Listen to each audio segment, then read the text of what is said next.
Hello, everyone. Welcome back to the Marvel Snapcast, episode 34. I'm your host, Ken, aka the Super Tech God. And of course, we have our guest co host, the five best snappers this snap. Top five, baby. Top five. Sino, Sorry. Sino, and Sino. Let's go. Because I snap hot fire. Let's go. Yes, his fingertips are gasoline and he snaps hot fire. That's what he is right Boom. now. Let's go. So today's the day, guys. It's patch day. We have a bunch of things to talk about. And of course, we couldn't do it with our guest here with us today. Of course, one by popular demand. He's been here multiple times. The best voice in Marvel Snap. You guys already know who it is because I said that. WZUP. Let's go. Right. Let's welcome in our friend Coco. How you doing, my friend? Welcome to the show. I'm good. How's it going? I just want to say I don't think anybody can top Sino's intro. Oh, yeah, I'm gonna follow that. Best five. Gotta make it good. You know, you gotta come in with a bang. Sino. It almost sounds like a wrestling promo. I love it. Yeah, for real. Thank you, Coco. Appreciate that. And of course, what we have with us is royalty here, guys. This person has won multiple tournaments. He is the Creator Clash 2.0 champion. One of the That's best a bad man right there. Bad man. In Marvel Snap, when you think about the competitive scene, you cannot think about anybody else besides this gentleman with us. Lamby, welcome to the show. How are you, my friend? That's right. What's up, everybody? Champ in the building. What's going on? Coco indeed has the best voice in Marvel Snap. He does, right? Yeah, does. It's like a radio. He's built for radio, bro. Like exactly. So how you guys doing? How you guys been? Good, man. Good morning to you guys. Yes. Good morning. Yeah. Good evening on my. Yeah. That's right. Same here. Lamby, first I want to start off with saying congratulations on winning that championship. Congrats. Wait, let me flex. Yo, yeah, get him. Are you gonna talk into the Cube? You gotta get him. That's Are we gonna do the Cube microphone again today? Oh yeah, let's try that. Let's see if it works. If he wants to, let's do it. Yeah, let's put it. Yes. Block out the. All right. I always push for the Cube. There we go. That's right. Stun on him. So for those who don't know Lamby and Coco, I mean, you guys can address the people, let them know who you are, where they can see you. Coco, we can start with you, of course. All right. Well, I'm Coco 4. I've been playing Snap since beta, playing card games for the better part of a dozen years now. A dozen's 12, right? Yeah, a dozen years now. And so you can find me on Twitch at Coco_4, and that's the word, not the number, because someone stole the number. And then Twitter, Coco4CCG. And also, me and Lamby do a podcast, it's like a podcast, more like a YouTube guide series. It's called The Competitive Edge.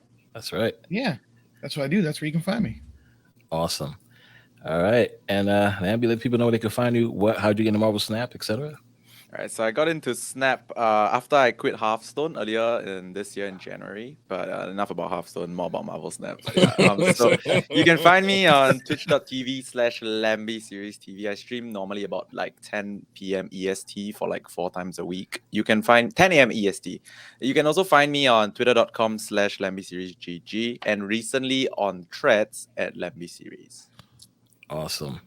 Oh, I forgot my Threads. The Threads is the same as the Twitter. It's okay, guys. Everybody's socials will be down below right after this. So if you guys want to see it, wait till after the show. Scroll down in the description and see all their socials and get it from there. So, Sino, any questions you have for them before we move forward? Yeah, I do. My first question is to you guys, both of you guys. How'd you get your names? Where did your names? Where did the origin start from? Lamby first. I'm gonna go first. So the funny thing is, this whole Lamby thing, right? A lot of people think it's related to lamb chops, Lamborghinis, lamb something. Okay, the best part is no, it is related to none of that. I literally grabbed this from an online forum about half my life ago because I thought it looked cool, and then it just stuck. So it has no relation to lamb whatever that you guys think about. Nothing at all. Okay. Wow, I thought it was a song that never ends. That's what I thought. The you never heard that song from Lamb? This is the song. No. Yeah. Wow, you taking it back there, bro. That's what I thought. I thought Lamby was the player that never ends. You can never stop him. That's what I took it as. But I thought he just really liked lamb. No relation whatsoever. No, yeah. But it did. But my logo is literally a lamb because it does sound like a lamb, but there's no relation whatsoever. No relation. Do you like lamb though? I don't hate it. That's Coco, what about I don't you? hate it. I don't hate it. Mine came from my local card store. Actually, they couldn't pronounce my last name correctly, and so they just like left the first half of it out and then called me Coco. And then 4 has just been the number I've had for sports my entire life. So it's just Coco 4. Coco 4. Okay, I thought it was that Yeah, hot, it's just the nickname like in that real hot life. chocolate or something. Pause. Like I thought. No, so pretty much in my real life now, like because all my friends now are from like card stores and like playing cards. It's pretty much the name I go by in real life as well. Nice. There you go. That's your name now. It is Coco. And So I got one more question. I got one more question. It's for Lamby.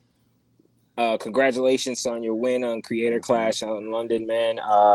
What goes into building a tournament card list for you? Like what goes into, where's your thought process go to? Okay, so gonna keep it a bit light-hearted and chill for this one, but like contrary to popular belief, it's not some big brain theory or like some like insane amount of like geniusness or whatever. At the core of it, what is Marvel Snap? Marvel Snap is big stats win games. Like if you got more stats on 2 lanes, you win games. So generally, I like decks that pile up a lot of stats really quickly, very efficiently. However you do it, mana cheat, scamming like stuff or whatever. At the end of the day, it's the more stats wins. So you gotta have decks that are able to output stats. That's like the general rule of thumb that I go with. Okay. that's awesome. All right. Nice. He's too good, ladies and gentlemen. That's what he said. I'm too good. That's how you guys heard it He here also first. just has a insane 6th sense for meta analysis. You can lift that. Yes, that is correct. Little bit. Yeah. All right, take it away. We have the new season upon us. Before we dive right into it, what's your guys' current rank since the season started? You guys are the Infinite, or what's the Coco? What's your rank? I got my Infinite. I just did it with boring, basic, high evo. Just the standard list from like. There's nothing wrong with that, Coco. Yeah. There's nothing wrong with that.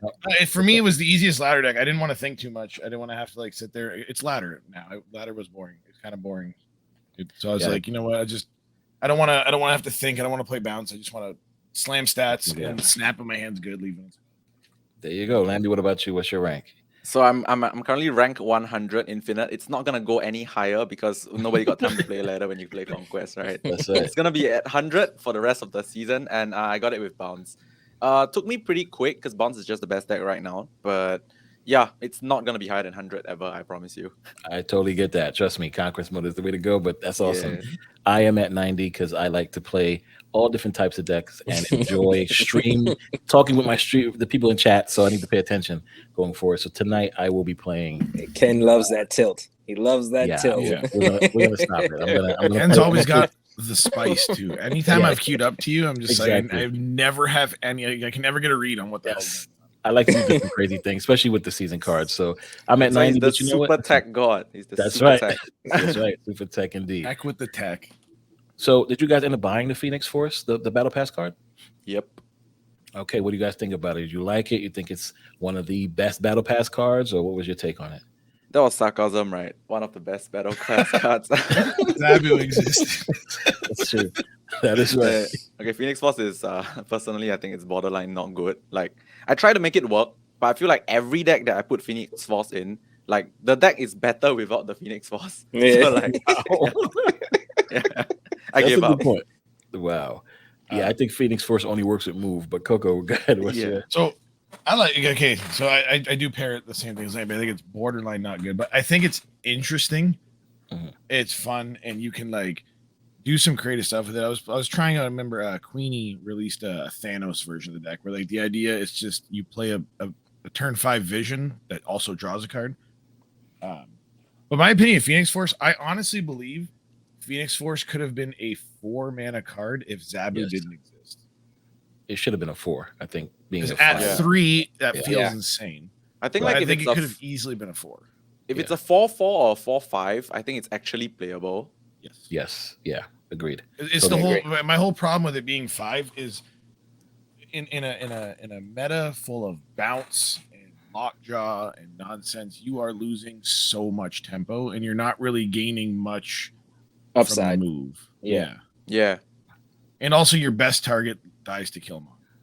Right. Exactly. So yeah, they need to maybe an OTA fix they do that sometime. Yeah, I hope. she's like a Just make toxic Human Torch relationship. You cost want to two. be in it, but you Coco. know that's better off without it too. Coco, I've been asking for that before this card even came out. Human Torch needs to be a 2 cost. I don't know what they're waiting for, but I get it. You know, I'm not gonna lie. I'm willing to bet that move gets better with. I know it looks like a worse card as it costs 2, but it actually just doesn't die to Killmonger.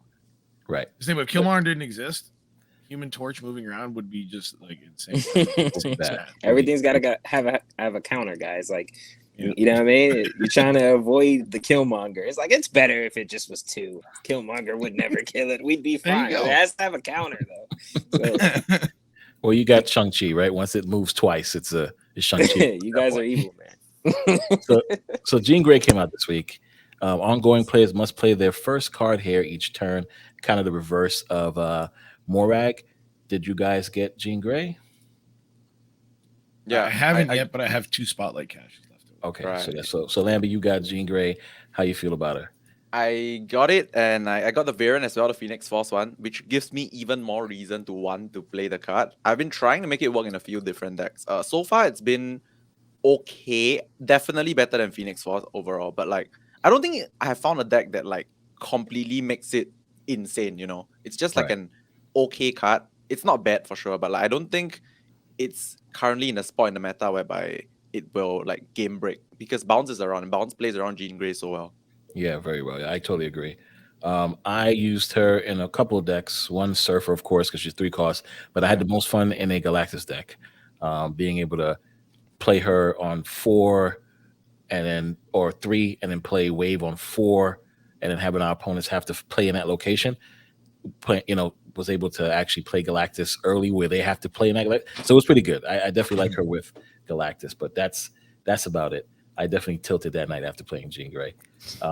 But yeah, I think she's a good card on that level. This was if that Goose interaction isn't a bug, Yeah. Goose, Jean Grey, and Wave could be a thing. Yes. They That's literally perfect. just fixed it like a while ago, right? Like I saw the announcement. I think just like They're- an hour they're- ago they fixed They it. already fixed it. Yeah, like an hour ago. It no longer Really? locks you out. because she everything they fixed, because even Enchantress didn't stop her. Flip face down, she still locks down the lane. Yeah, She didn't turn into a symbiote. I mean, Yeah. she So turned she into a turned- symbiote, but she still was in Yeah, effect. I wonder if they fixed all of that, but either way, we'll see. And Then we my have, last. I just want to say one more thing with Jean Grey. yeah, of course.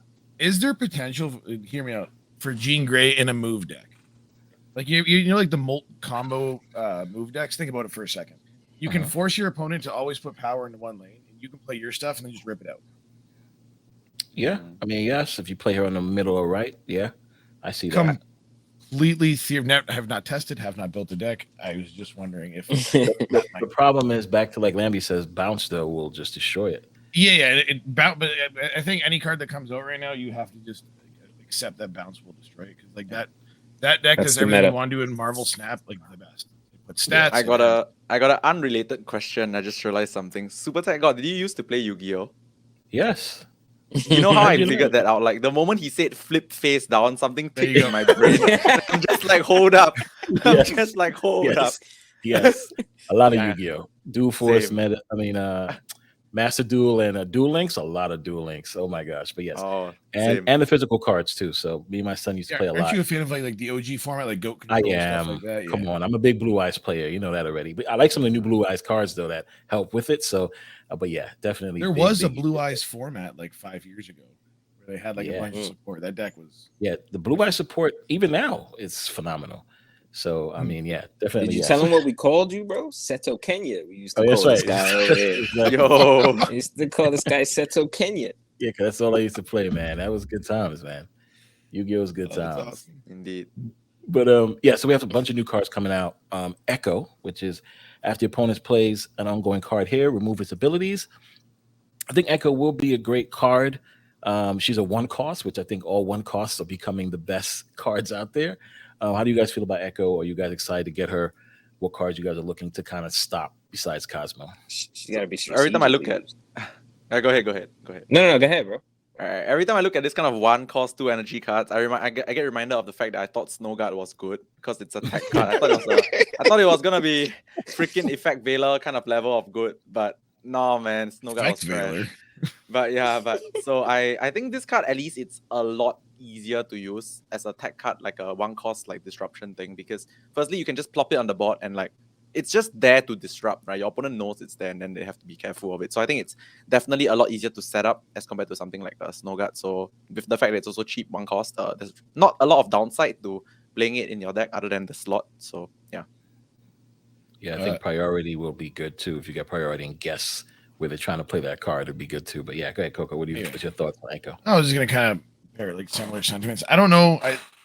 I think the card being good is completely dependent on the meta, like what is powerful at the moment. Mm-hmm. So I think it has potential to like. I think it has potential to. Disappear. We can't hear you. Your gain definitely been away. Oh, can you hear me? Oh, man, I can hear doing you. that thing now. I can still hear you now. Yeah, I can hear you now. Can you guys hear me well? Yeah. Yes. Okay. Sorry about that. It's okay. I said it feels like a card that its strength is like meta dependent, like on what's going to be played. So I think it's gonna be one of those cards that like could sit in your collection for a bit, and then all of a sudden meta shifts, and then this comes out and is good. And like you were saying, I think priority will be a big factor in the strength. Absolutely. But I mean, like a 1/2 is never bad. No. Well, Definitely you could play it at different turns too, you know? Yeah. And I guess like if your deck like hard loses to Cosmo, you can just stick it. Yeah. And then we have Legion, which I think is one of the most meme cards that's going to come out of this whole season. Basically, on review, replace each other location with this one. I mean, I need to go infinite so I could do crazy things with this card. But what is your guys' take? How do you guys feel about Legion? Are you excited to get it? I feel like this card. Okay, so I talked about this before.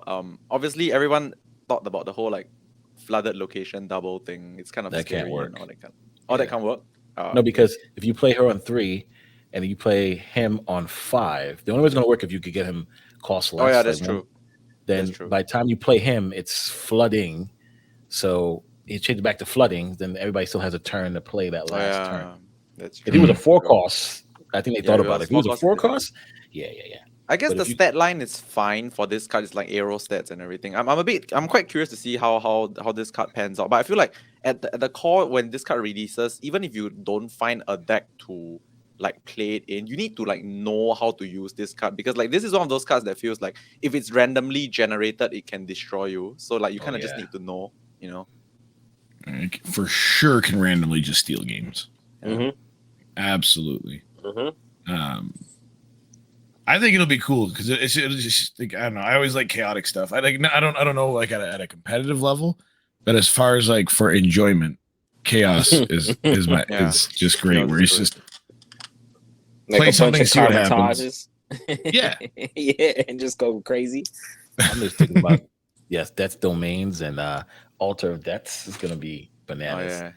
It's gonna be something. I don't. Oh boy, I just can't wait. This is gonna be funny.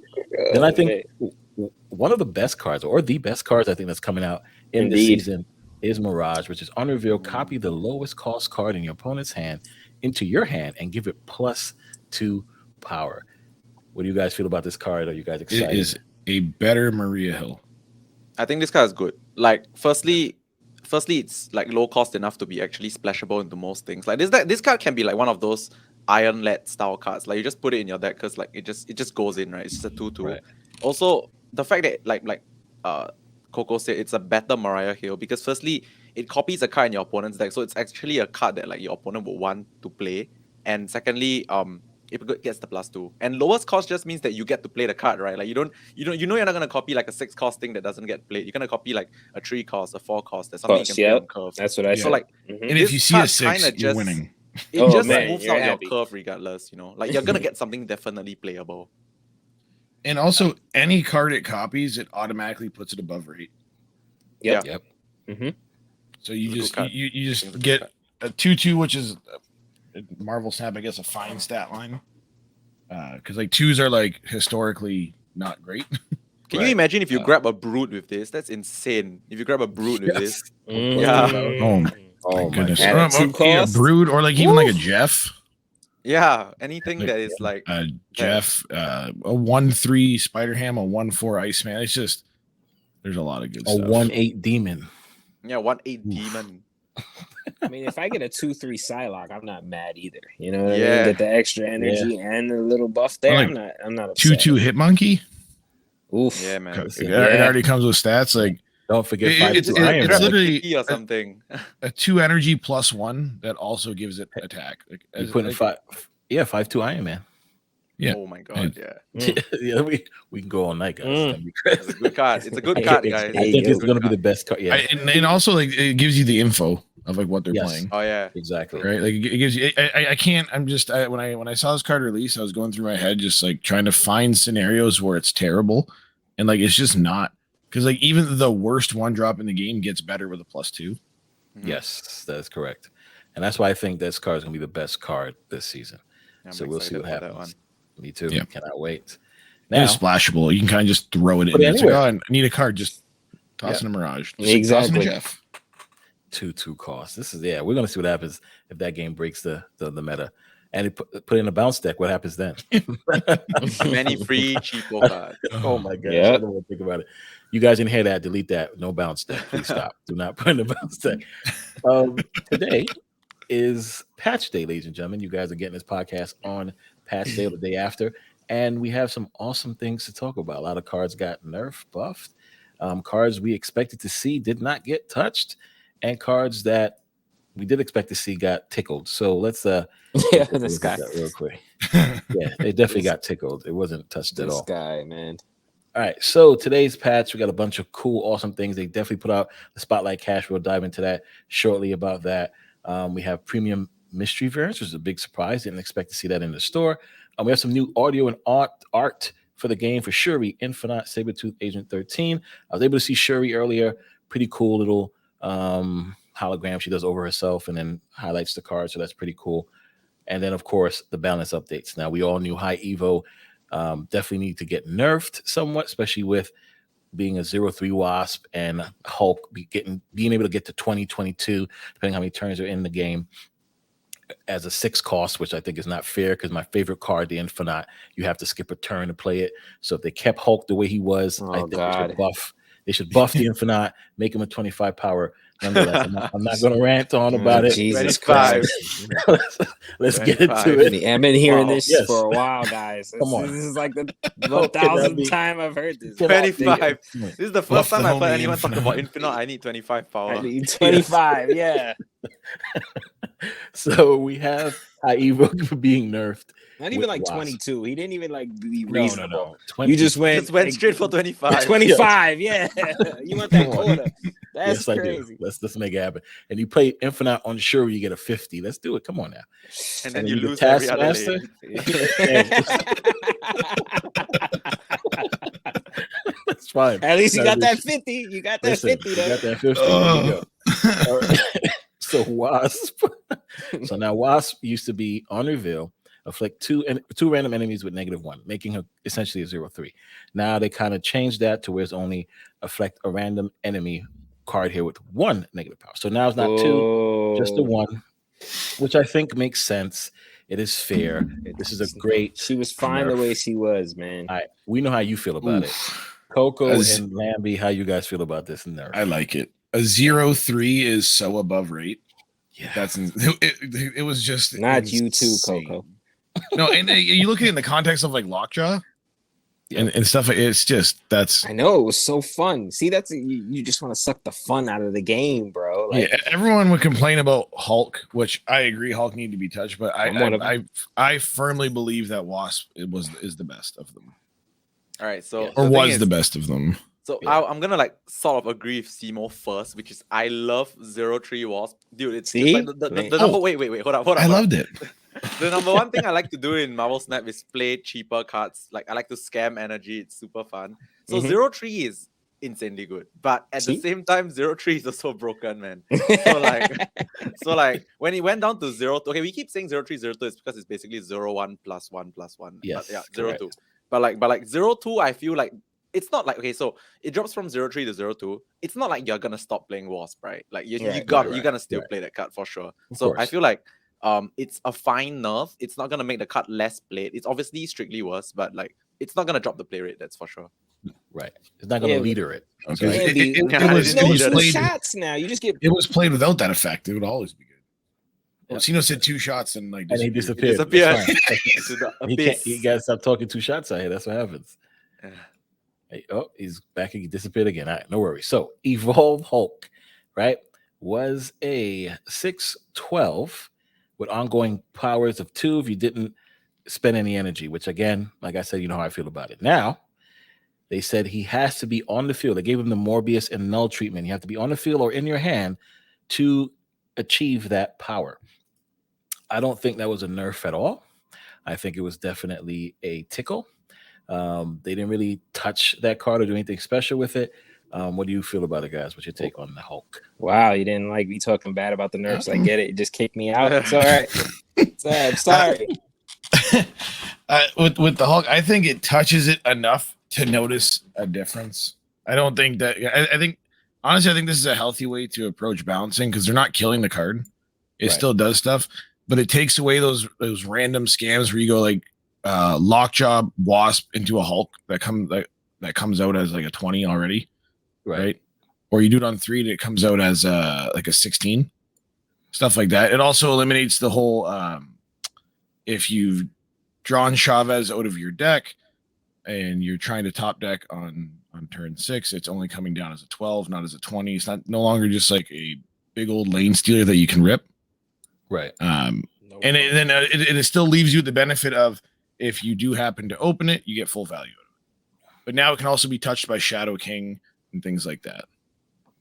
Yeah, I actually tried the whole high evo deck like quite a bit like after the patch because I believe it's still good. Like the deck is still good, and yes, it is still good. But I think two particular points that I want to talk about when it comes to Hulk is the first one is it's less important but it happens. But now Quantum Realm destroys Hulk because there's like 0 ongoing, right? It's no longer an ongoing effect.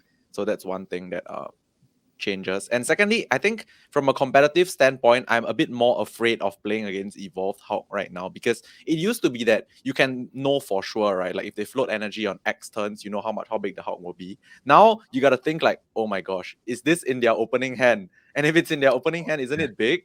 And if it isn't, do I actually play around that much stats? It's worse for a competitive player because you really think about all these kind of stuff. And like now you can't plan, you can't plan how big the Hulk is right now. And it's really difficult, actually. Just out of curiosity, at that point, would you just play, like if you're in a dominant position, you can play like it's a couple points shorter, and if you're not, you always have to assume that they have it. Yeah. Right. I mean, the problem is now you can't be as sure to win by the finest of margins, right? Because what if it's only 12? Right. But if it's 18, then how do you win by the finest of margins then? That kind of thing. Yeah. You wouldn't know. Now, you're right. Yeah. For range solving. Yeah, exactly. If you like, this is why Lamby's the greatest, guys. That's what it is. I'm not thinking about that. I'm thinking about, should I put the Shang-Chi here or should I put the Shang-Chi there? If there's one thing I've learned from Lamby with doing all this stuff, future sight. Always be counting. Yes, that's it. From turn one, anytime we do a video or anything like that, turn 1, he's like, all right, so they played this, so they can play this deck. That means they can have this stat, this stat, this stat. So we're going to go this way. It's turn 1. Is where all that counting begins. Yeah, this Hulk nerf hurts my future sight, man. I can't clench it. Well, I guess it wasn't enough. I guess it inadvertently nerf Lamby. Yeah. Yes, exactly. You guys heard it. If you want to beat Lamby, you know what Hulk to play. If you want to be Lamby, just play stuff with like unpredictability stuff. RNG. Just play cards I don't understand, like Shadow King. Oh my gosh. Just play Sarah Surfer. Yeah. Oh my gosh. The king of Sarah, ladies and gentlemen, Coco. Yeah. So now Gambit. It's 3-1. That's all revealed was discard a card from your hand, destroy a random enemy card. This was the awesome meme way to do it was play with Mr. Negative, make him a 1/3, and just rip off as much cards or fake cards it is to discard your opponent's hand. Now, the new change is they buffed him, gave him 2 extra power.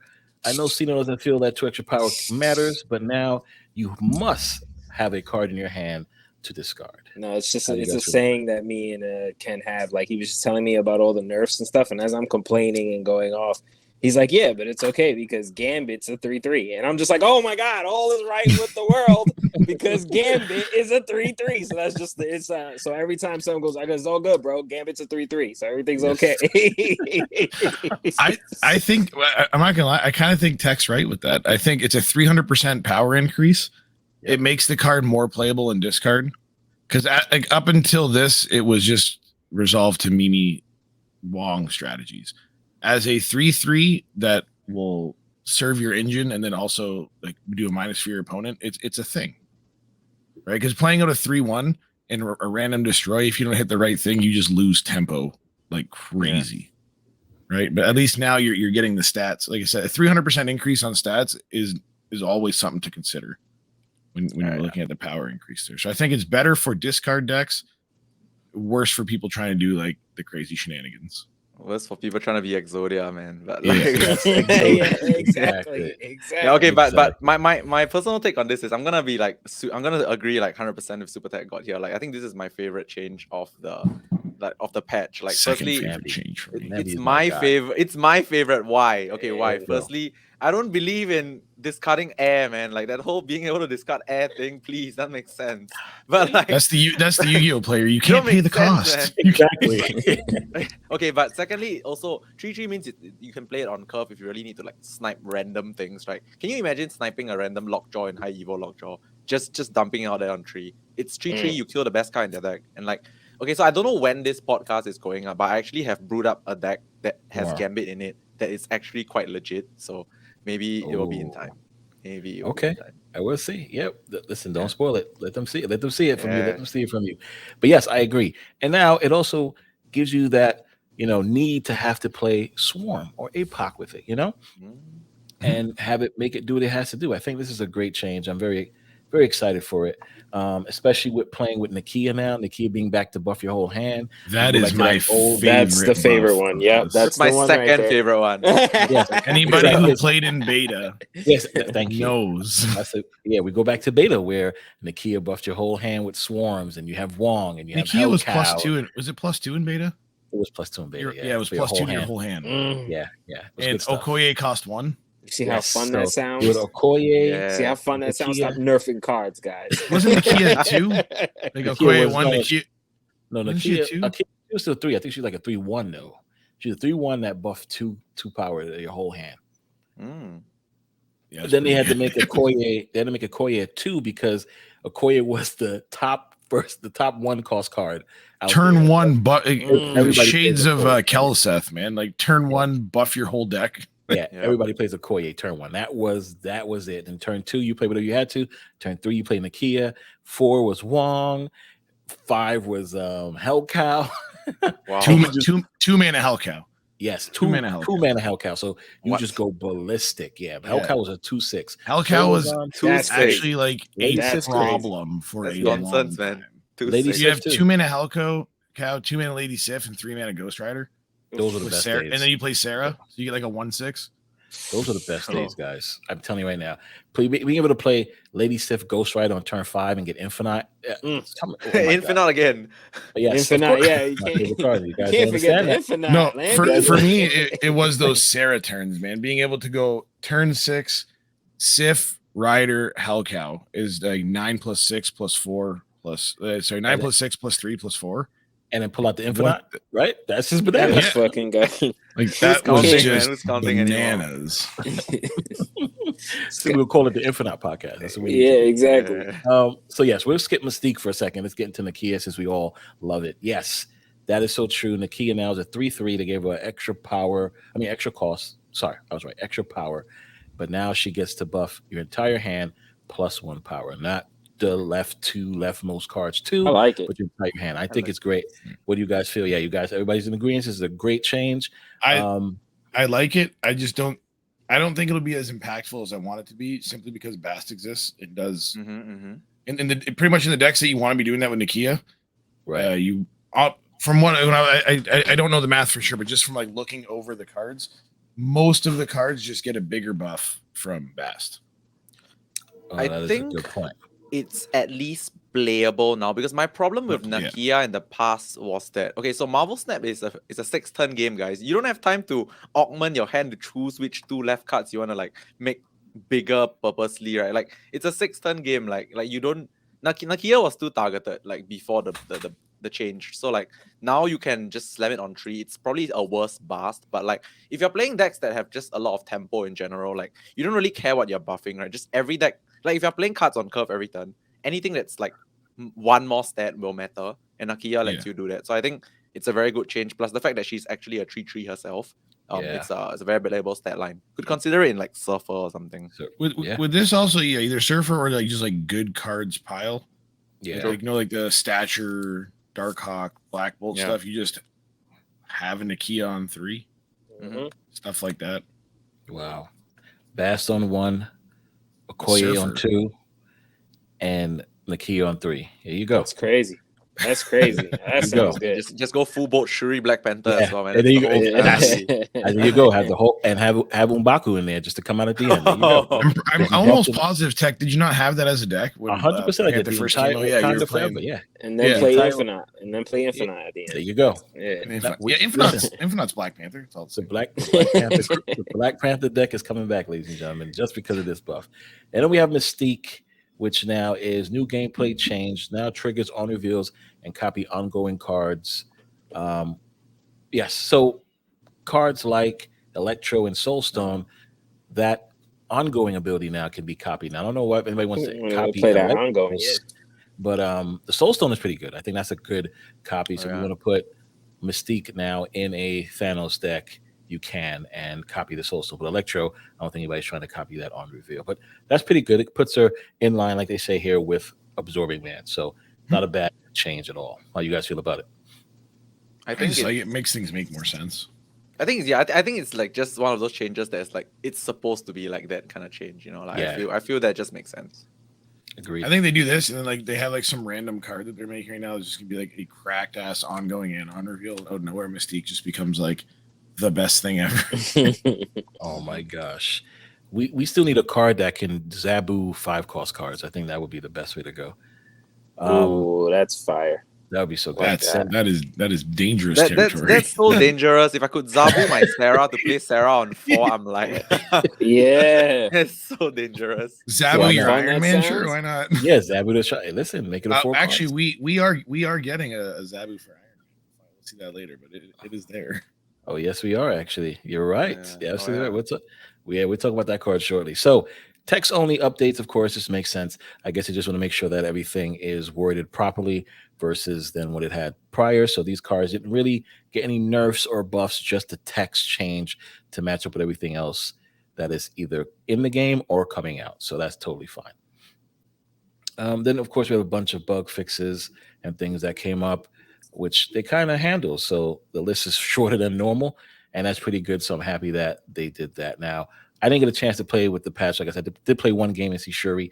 Did any one of you guys were able to play the game today? And how did you guys feel about these changes? Did you try these cards? Overall, was the game better? Any type of glitches or enhancements? Because I know there's some things they don't really talk about on the list, but then you play the game like, oh wow, that's great. I didn't know they did that.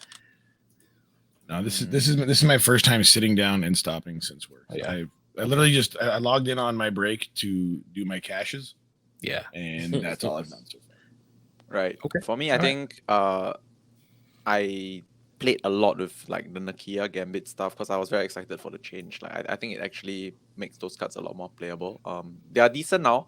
I also played a lot of high evo stuff. To make sure that my analysis was correct, that the deck is still kind of good. And last but not least, I was still losing to Bounce if I wasn't playing Bounce. So Bounce is still the best deck. Yes, still down. Nothing changed. So before we get into the spotlight caches, I know everybody wants to talk about that. Any cards? I mean, are you guys surprised that Bounce wasn't touched in this patch? Not surprised. I'm not surprised, not because I don't think it needs to be touched, just because of how their timelines have always been. They've come out and said multiple times that they plan these. Like pretty much their patches are like 2 weeks behind the current meta normally. Right. So I'm like not too shocked. The card I wanted to see buffed though ended up getting buffed, so I was happy. I've always wanted to see Nakia. It was either Nakia come back to doing the whole hand or Magic. Let me do Magic on turn 6. I'll take Nakia. Okay, all right. What about you, Lamby? Any cards you wanted to see buffed or nerfed? Honestly, not okay. Well, nerfed, I would say I wanted Bounce to be nerfed responsibly because I love the deck. I do love that style of play, like playing a ton of cards for like cheap energy. I love that kind of stuff. Like I used to love Sarah, like before it was a tech deck. When it was just Sarah Point Slammer, I love that kind of stuff. So I love Bounce, but I feel like it needs to be tuned down a bit. So I kind of wanted Bounce to be nerfed responsibly. So that didn't happen. Hopefully soon, Right. What about you, Sino? Any cards you want to see buffed or nerfed? Bring Surfer back. Bring Surfer back. Surfer never left, bro. I'm going to say that every time. I am a full advocate of bringing the old Surfer back. Bring him back, man. He was broken. Bring him back. Just out of curiosity, what does anybody remember what the ranges were on Surfer? Could +3 Surfer compete with Bounce? I think so. I think it could. I think yes. I think now with the amount of tech you can play in the deck to beat Bounce, the Invisible Woman, Killmonger stuff. If you make it a 3-0 +3 to everything, I think it's actually a real contender. Yeah. Should bring that back. I mean, in theoretically, you could play Beast in that deck and like just drop a Surfer and put it back because it's 3 now. Yeah. I'm not saying you would. I was just. Yeah. See, but I think 3-0 Surfer back now. Should be. I agree that you can actually bring it back. Because there's a lot of powerful. There's a lot of powerful interactions and cards in the game right now. That like if you bring 3-0 Surfer back, I don't think it will become like a tier 0 deck. That's what we want to avoid, right? Like one insane tier 0 deck. But it would be a solid tier 1.5, and I think that's fine. See, I'm with. Okay. If they allow Bounce to go from like 5 power total on board to like 40 plus with a turn 6 spam, if it was unchecked by wave, we can have 3-0 Surfer plus. All right, 3 + 0. Bring back my homie Zabu to -2 to everything. There we go with him too. Bring Zabu back too. Zabu can't come back. Zabu cannot come back. I am confident in saying that if that happened, the meta would immediately shift. Immediately. Zabu can come back because there's no more absorbing man Spider-Man, right? Yes, the Spider-Man. That was the biggest problem, wasn't it? That was the big. For me, the biggest problem was cheating. Wong. Sorry, 6 Wong. to 8 mana every. Yeah. I'm sorry. You're right. Yeah, it's like you play 8 energy on turn 4. No, no. You're right. Like because you just got to remember here, the Zabu decks are still very good right now. Like it's not like they're bad. Yeah. Let's not do that. Yeah. Surfer, fine.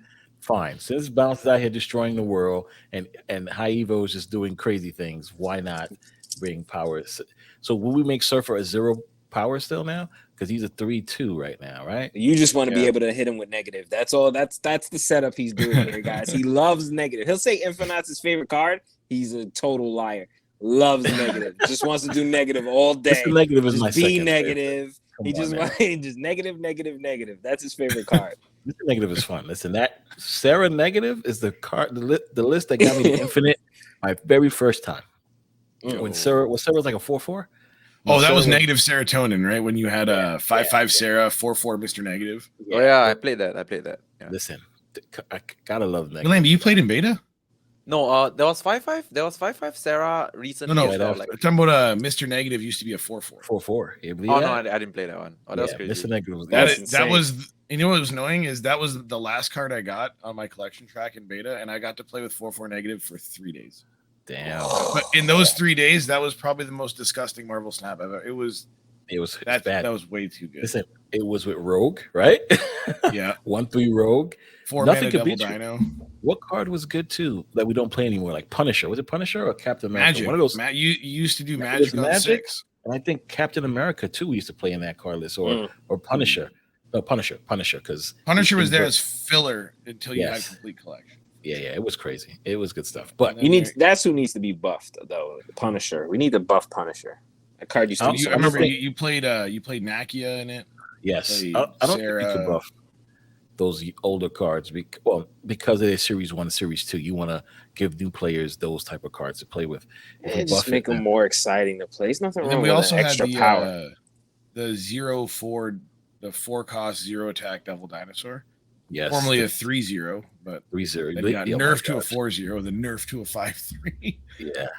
Jeez. Listen, That- Beta Tiles was crazy.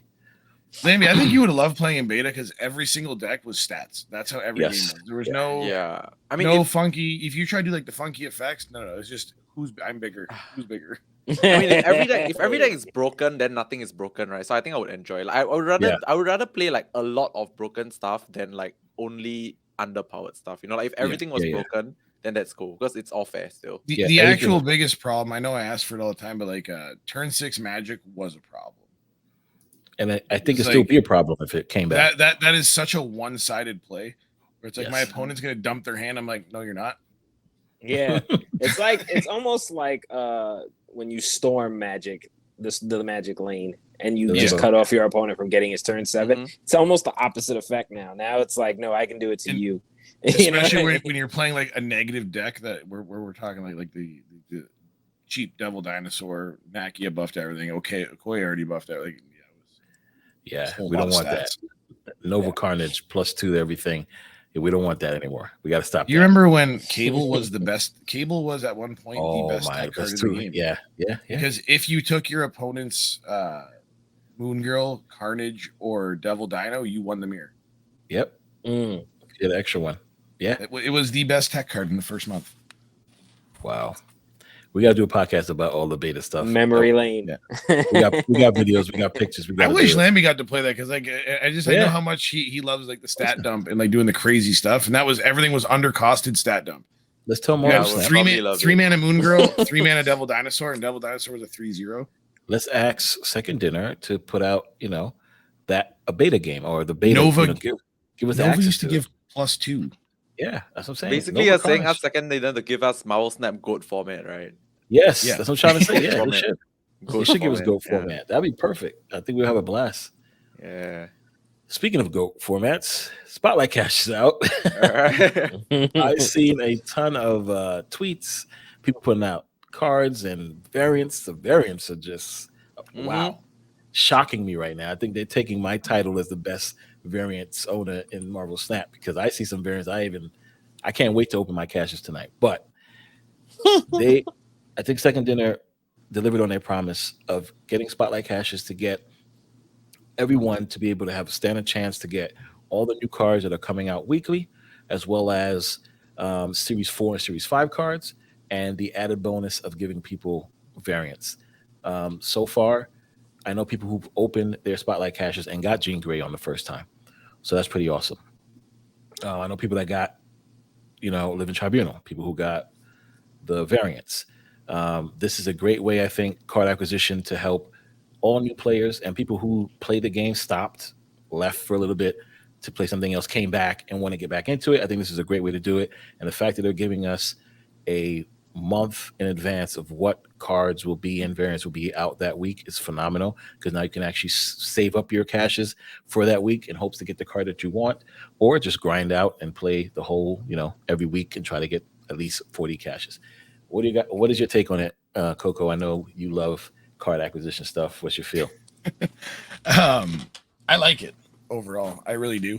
I think it's better for everybody because like it follows the same principle. Instead of hoarding tokens, you're gonna hoard caches, but you can target way more efficiently, and it's way easier to rack up caches than it was to rack up multiple tokens. And I think it's also good for collection complete players because you get special variants. I'm sure you love that tech. Like, oh yeah. If you already own the card, you get like a really dope variant. Like today I opened the null one, like that. It's really cool. That was fire. Variant. That variant's crazy. Yeah, and I believe on Marvel Snap Zone there's an article. Someone broke. So I feel bad. I forget the name of them. She broke down the whole article. Broke down the whole Lauren. Yeah. So they broke down all of the math for it, and like it's almost always a net positive in most situations for most players. This new system, and yeah, I don't know. I think it's just good overall. Easier for players. I love the. I also like the idea of the returning player packages. I understand like I don't benefit from it because I'm not a returning player, but like it's always good to try and get new people into the game, or people who just like logged in and left. And this would be the best time to try and get them back because now they can come back in, and if they have let's say they're sitting on a bunch of credits or a random gold or a bunch of rewards that they haven't collected from like the news tab and whatnot, all of a sudden they can just blast through and get a bunch of the new cards and not feel so far behind. Because it's not like you're gonna get series 3s if you are guaranteed series 4s and 5s. Right. Whereas before, there's people who finish the collection track and never even opened a series 5. Right. Yeah. Right? Yeah. It was like what a 0.5%. I got lucky. I opened mine. I opened one on the first day of the shop. But other than that, it's it. Now you're guaranteed one in every 40. Whereas before it was one series 4 in every 40 levels. Yeah, I'm series complete, and I opened 100 and something caches on stream, and I didn't get any series 5. It was the night High Evo came out, and I said, "Okay, guys, I'm not spending tokens on High Evo. I have 150 caches. I'm series complete. We're gonna get High Evo for free." And guess what? No High Evo. Nope. Yikes. So now with this system, I don't need to open 150 caches. I need to open 40 caches, and I would have been guaranteed High Evo. So I think this is definitely a better way to go. Yeah, and like those alternate variants, I said it once, they are really nice. I cannot. Yeah. I'm opening up on stream after this podcast. Yeah, they are great variants. I cannot wait to see these variants. I am so excited. Lamby, how like, do you feel I actually wish I already owned Tribunal just so I could have the variant. I don't even play that. Tribunal. Tribunal is a good card in Hella. In Hella, yeah. But when it came out, I was like, because I haven't spent money on the game in a while. I've just kind of been self-sufficient with the amount that I play. Right. So I didn't want to spend I wanted Tribunal because I wanted to do all the fun stuff, but I didn't want to spend the tokens on it. Now I don't have to worry about that. Right. The good thing about having all the variants, my shop was always empty, so I didn't spend any money on the game either. That was the best part. And because I opened 140 caches in High Evo month, I had over 30,000 tokens. So it was like I don't need to spend any type of money, and it's been great. But now with this, my shop last night was almost full of variants, and I'm like, "What's going on?" And I don't know what's going to happen tonight. So it's oh man, I'm kind of worried. Nonetheless, Ken's about to go bankrupt on variants. Exactly. What's about to happen? How do you feel about this, Lamby? Yeah, I saw on that variant note, because like to me I'm also quite a cosmetics collector. So like the most important thing for me when it comes to this collector's cache is that I get to be a baby whale. I get to get my fire variants. I will buy the series 5 cards when they come out, like the 6,000 token ones. But like the Jean Grey variants, the Null variants, they're just super fire. Like I just can't wait to get them. I got the Jean already. I haven't gotten the Null yet, but I will probably get it soon because I do buy credits and gold from the store. But yeah, I was looking on Twitter and I saw, because SuperTech was saying that he can't wait to see his shop tonight. I saw 617 posted like, holy crap, so many variants. Like, last night was full.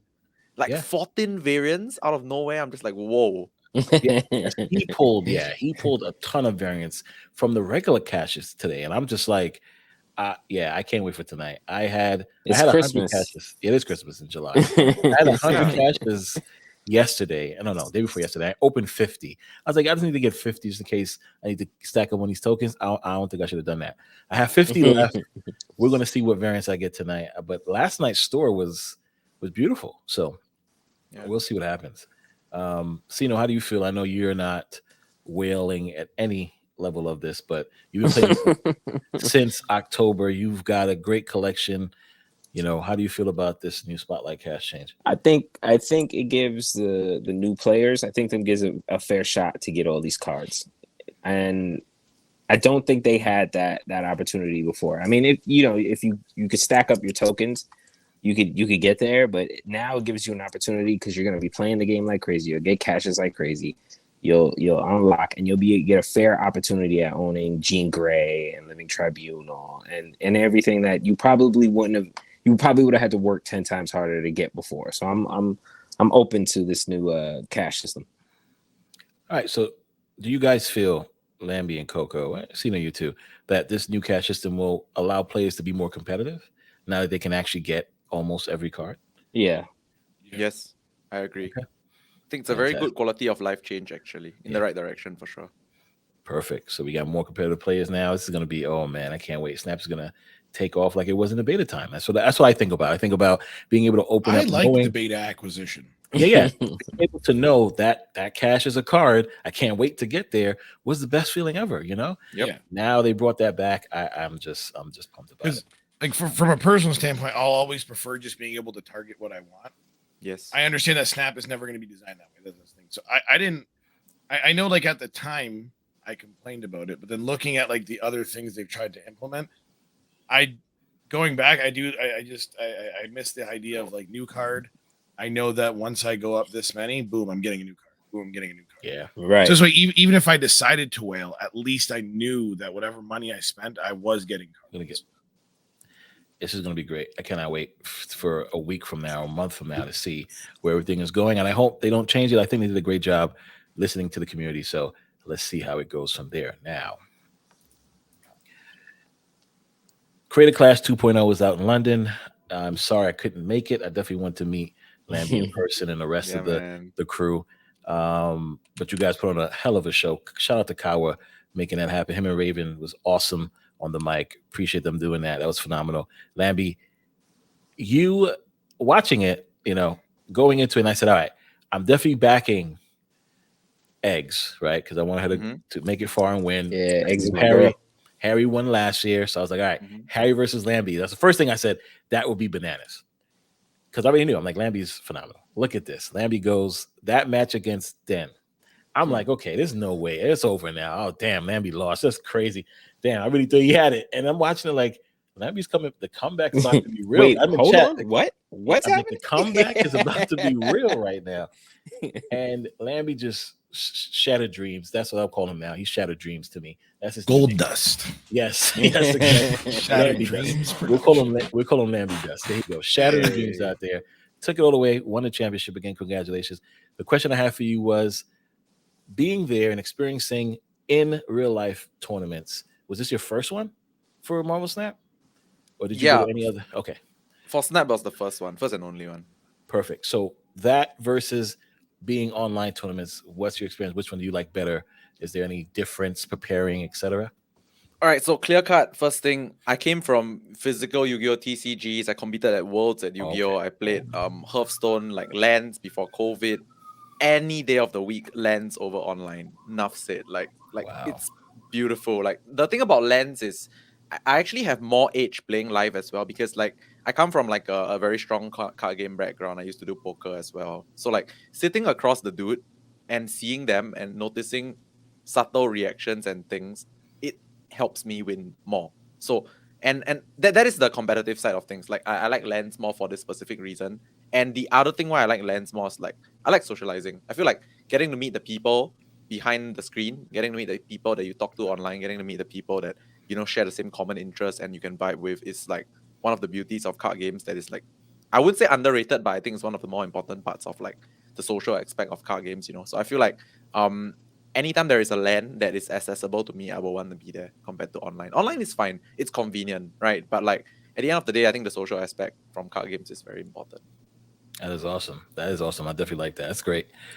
So would you want to see, you as well, Coco, a larger competitive scene in Marvel Snap? You think the game as of right now can handle it? Or do you see something down the road that they can do if it doesn't handle it now? Coco, you want to go first? Sure. I would love to see it. Because like Lamby, I come from like a Yu-Gi-Oh background and then Magic. And I don't know if you know anything about like North American Yu-Gi-Oh events. They're fucking massive.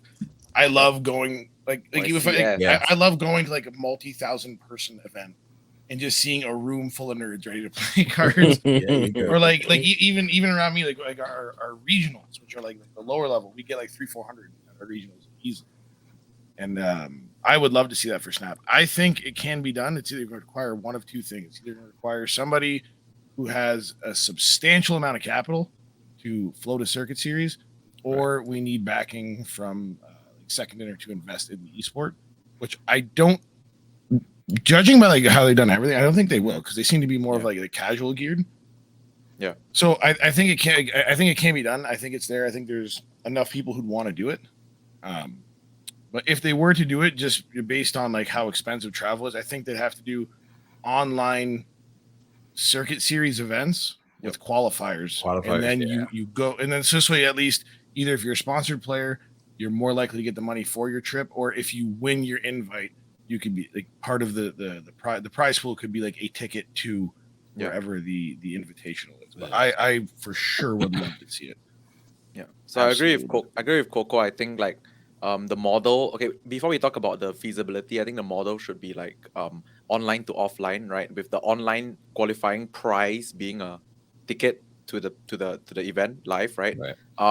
When it comes to whether a second dinner will back this or not, I don't think, like Coco said, I don't think they are actively trying to develop an esports scene, but I also don't think that they're against it, because like there's been like so many third party events right now online, so many different organizers, and like uh it's actually a very strong competitive scene. Like I'm like super involved in the competitive scene in Marvel Snap, and there's like a lot of players. And I think as a viewer experience, no one has ever actually complained, at least to me, about Marvel Snap being difficult to watch. You know, it's so Right. easy That's to so watch good. for a Yeah, card yeah. game. Yes. So I think Second Dinner has a genius game that allows very good and easy viewer experience. Plus the Marvel IP is very strong, right? Like even if Yeah. you don't play card games, you look at an Iron Man on screen. Hell, you know it's an Iron Man. Like Man, like yeah. it's so obvious, right? So they've got a genius game, easy to watch, good strong Marvel IP. Really it's all about like if there's a third party that has, like Coco said, enough cash to give us a circuit. And if there is that one guy, that one company that can do that, the scene will grow. Like I it believe really will, because the game is just primed and ready to be esports ready. It is there. It's just whether there's that cash person. Right. So, We can make it happen. And then I just wanted to touch on a couple of things Lamby said there too. When you're talking about being involved in the competitive scene, I think it's also good for a lot. There is a substantial amount of absolute killers who aren't content creators. Right. Like Yeah. that you would never know their name to see it, but if you were to sit across from them in a tournament setting, they'll eat you for dinner. yep. And like for sure. And there's also when they was talking about the viewer experience, I think like having the point totals on the board is why it makes it for such an you can always see who's winning. And I think it makes for a better viewer experience if you don't know what's going on, because you will assume someone's winning by numbers on board, and then you'll be more like in awe by those crazy swing numbers, right? Swing, yep. Yeah. So You're right. That's why I love it, because like I said, there's as far as like players who aren't, there's plenty of players who deserve more recognition for how good they are and how much they actually push the meta without people knowing they are. Because like I know like Lamby converses a lot of people. I'm sure that there has been input on decks that you have made meta that would come from somebody that if you were to say the name, nobody would know because they're not a content creator, right? Right. And I'd like to see an avenue for players like that to be able to get some recognition. No, I totally agree with that. Yeah. Like you guys are right. I mean, looking at games like DC Do Force that just came out, well, the beta been out, and playing that, when I stream that, of course, people come in, nobody can really pick up and see, hey, who's winning, what's going on. It's very, you know, if you're not a lot of explaining. Right, me too. If you're not a classic card player like most of us here, people are like, what's going on? So with Marvel Snap, nobody has to play card game. They see the number. Oh, okay, I know what's going on. Obvious. Yep. Totally Super agree. obvious. Because the big thing with traditional card games is if you don't know what's going on, you will not understand how someone is winning by bearing them in card advantage. Right. Like you look at a board, and this guy's got 4 dudes on the board. It's like, yeah, but that guy's got 10 cards in hand and he's like at a health life total, he wins.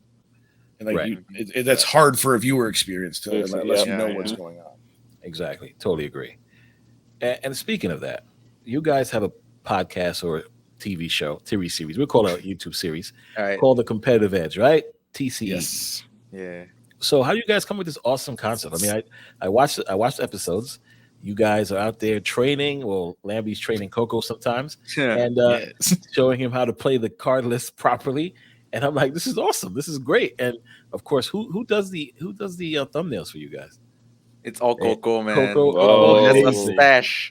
One of our thumbnails, he was like, bro, I've been waiting to use this for a month. He had it all prepared. It was the deck building one. I was waiting literally when I first approached you about like doing this stuff, that was my first idea for a thumbnail. I'm like, the minute we do a video covering deck building, I'm like, we are gonna be building the thumbnail is gonna be us building a goddamn.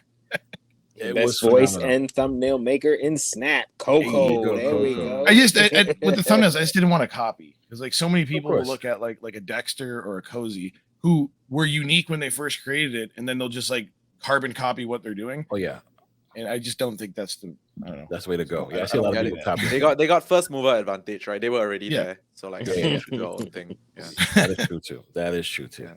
But yes, you guys have to check it out. Thumbnails and videos. We'll have the description and down below. So that's awesome that you guys came with this awesome concept. I definitely enjoy watching it. Oh wait, we didn't answer your question. I just realized You did not, but go So- ahead.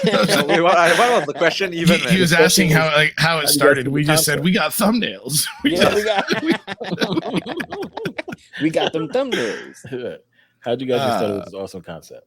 If I'm not mistaken, me and Lemmy end up in like similar group chats for Marvel Snap, and then I just from talking to them, I just kind of messaged them and said, "Hey, would you be interested in like?" Originally, the idea was to do just like a podcast without the gameplay, and just like we're gonna talk about competitive stuff, and then through our conversation, and just like we couldn't. For our first video, I think we were struggling to find like a conversational format, so we figured we'd just do it playing a game. And then it turned out that like doing it like that way, like discussing beforehand, figuring out a concept we want to break down, and then using a deck that Oops, my bad. highlights that concept, and then playing through it was like the best way. That's kind of how it did. I just How it came took a shot in the dark. I said, "Hey, you want to make a show?" And he's like, "Sure." Yeah. Awesome. That is awesome. No, the show is great, guys. Definitely check it out. Thank you. So you guys plan on having other people on the show and teaching them how to run the card list correctly? Yeah, we actually do plan on having like we have a guest in mind already actually. Awesome. Okay. Yeah, so I think we might want to do that because I feel like you mentioned as well, there's a lot of on YouTube, there's a lot of like deck guides, there's a lot of how should I put it? A lot of like maybe quality of life kind of content and stuff like that, which is cool. I look at that as well because I need some references and stuff like that. But like when it comes to actually breaking down turn by turn live gameplay kind of thing, there's very few. And I think because Coco and I are such like card game nerds, right? Like at the core, we are just like I follow cards lovers like of sports. all the technical stuff of card games. So like I think for us it comes very naturally that we are able to talk about such stuff. Like we didn't really have to try. Like most of our recordings, it's like it's supposed to be 45 minutes. Then Coco will be like, "Oh wait, it's already an hour-ish. We need to cut." That kind of thing. Like we just go on and on and on without like realizing that it's so natural the flow, you know. So We go no script. We just like, what deck are we doing? Yeah. And then what's at the it. concept we're gonna. yeah, we've we're never gonna had a go with. script. There you Never. go. No, it makes Yeah. sense. You guys, like you said, you guys love the game so much, and you Yeah. guys love card games and love breaking it down like that. So of course, it would just make It's my sense. favorite thing to do. And it's the Well, I chemistry between you guys that can run forever. You don't even know. Time flies. You're like, okay. A lot of times the video ends and then we end up talking about the same concepts for like an hour. Yep. It seems Like, like, oh gosh. shit, I have a That life. I It's believe. daytime here. I gotta go. Yeah. I definitely believe that. So you guys just kind of briefly mentioned that you guys are doing something like that, but anything else new coming to TCE that you guys want to talk about? Coco, you wanna go? Is there something new that we have planned that I'm not remembering that we talked about? Actually, I don't think we are having any like we didn't plan to change any concept yet so far. It's probably still gonna be the same like style, but it's more so polish that we're focusing on right now. Like we want to polish up. Like Yeah. on my end, I'm polishing up like learning more about editing and making it look prettier and like polishing up how we segment. Right. Oh, I want to say we just hit 500 subs. So Oh yeah, like right before we Congratulations. started this. literally like 5 Congratulations, minutes guys. before we started, we hit 500 subs. Thank so you. That's amazing. the goal is like 1,000 in a few months to come, and then we can like do Right. proper monetization and stuff. So Phenomenal. Pretty much I think Lamby can attest this.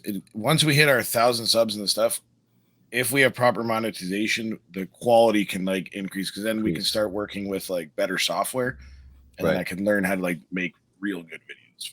yeah. All right, listen, guys. You guys are listening. If you're watching on YouTube, please go right now, subscribe. Go ahead. You can leave right now. It's fine. Yeah. I'm totally happy with it. Let's get them to 1,000 subs Hit that as soon subscribe. as possible, guys. Wow, Thank you. amazing. You guys are phenomenal. I definitely appreciate you guys coming out. Is there anything else you guys want to talk about before we head out? Okay, for me, personal goal. So another numbers thing. Like so my Twitch and Twitter is very close to 10,000 followers on each. Like it's like 9.6 on both. So like it's like going up at the same rate.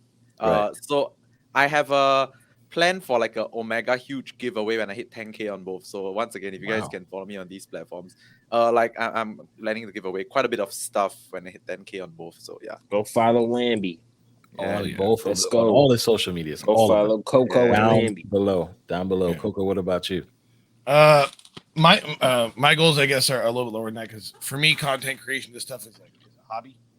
Those are like I don't do this like full time. I have a full time job and family and whatnot. So I guess my short term goals are I've learned to love casting. Originally, when I started playing, I thought I wanted to play all the tournaments. I'm with you. But I've been doing a lot of casting with like Snap Battle arenas, and I just that's love fun. it. So I guess my goal is I want to become a better caster, do more casting, and then my main goal aside of that would be growing the TCE channel because I feel like that's where I get to do like my favorite type of content, which is educational and like breaking down concepts and whatnot. I mean, that's resourceful. People need stuff like that to reference in order, play certain card lists and play, it gives them hope, like I'm going to climb, and then they go crazy because they watch your content. You know what I mean? Because I'm a firm believer that there is certain decks that will carry you, but if you don't have a good like conceptual foundation, you will always hit a ceiling that you can't break through. And for people, if you're on Twitter a lot, you'll see I'll use bounce as an example.